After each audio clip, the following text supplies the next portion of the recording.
لیکن کوئی شے پاس تو مولانا سردار احمد صاحب محدث اعظم پاکستان رحمۃ اللہ علیہ اس بوڑھی کو کہنے لگے تیرا بیٹا کند دینا ہے، پڑھنا پڑھانا اس نے کچھ بھی نہیں، تو یتیم بچہ ہے، کل کو تو کہے گی کہ میرے بیٹے نے وقت ضائع کیا تو واپس لے جا۔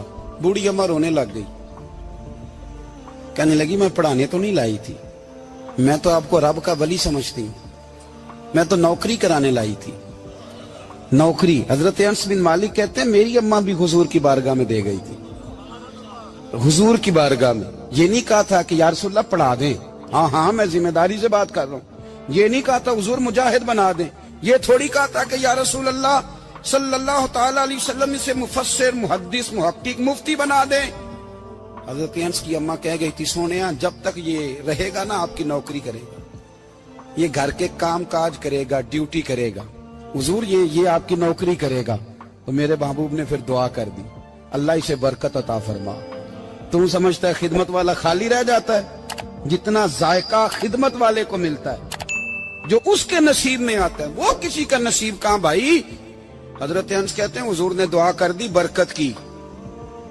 مجھے تو کھیتی باڑی آتی بھی نہیں تھی، پر لوگوں کے باغ میں سال میں ایک دفعہ پھل لگتا تھا، میرے باغ میں 2 دفعہ لگتا تھا۔